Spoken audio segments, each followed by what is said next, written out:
Hi everyone, this is Alex from Salmonella Place, and today's pharmacology lecture is going to be on local anaesthetics.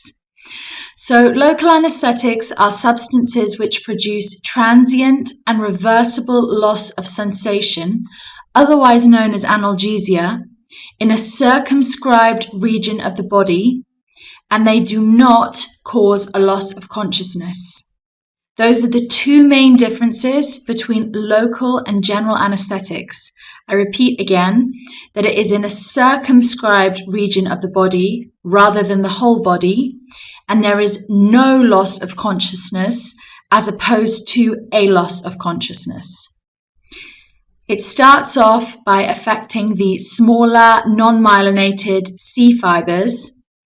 It then goes on to the myelinated alpha-delta fibers, then alpha beta, alpha gamma, and finally alpha alpha, depending on how heavily myelinated the fibers are. So just to clarify, the more myelination a nerve fiber is, the longer it takes for the anesthetic to affect it because it has to penetrate the myelination. Also, there is a series of loss of function or loss of sensations. First, you will feel no pain, then heat, cold, touch, and finally the lack of pressure. The mode of action of local anaesthetics is to interact with the inactive sodium channels and block the sodium current through these channels, and also increase the threshold of excitation, therefore inhibiting action potential propagation. This occurs when the local anaesthetic molecules bind to the inner membrane of the cell, and they bind in a cationic form, meaning that they are non-ionized and lipophilic. Therefore, they can bind to the cross-lipid bilayer. However, if the tissue or the cell is inflamed, there is a decrease in pH. That means that the drug is protonated in the extracellular space and its desired effect is reduced. I'm now going to tell you about the clinical uses of local anaesthetics. Surface anesthesia, either on the skin or the mucosa. Infiltrative anesthesia, thereby multi-injections.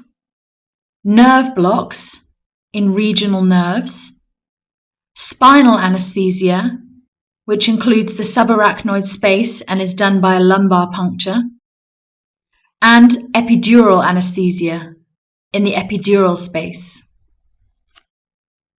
The pharmacokinetics of local anesthetics are as following. They are lipophilic molecules with a long half-life. There are two subgroups of local anesthetics, esters and amides. Esters are hydrolyzed by the plasma cholinesterases, whereas amides are metabolized in the liver. The side effects of local anesthetics are central nervous system neurotoxicity, negative cardiovascular effects and vasodilation, and in some cases, allergies and even anaphylaxis. The drugs that we call local anaesthetics are divided into two subgroups, as I mentioned previously. We have the esters, for example, tetracaine, which is long-acting but has a slow onset, cocaine, which is not regularly used nowadays and is short-acting, used as a topical mucosal anaesthetic, and amides, such as lidocaine, which have an intermediate duration, and ropivacaine, which has a long-lasting duration.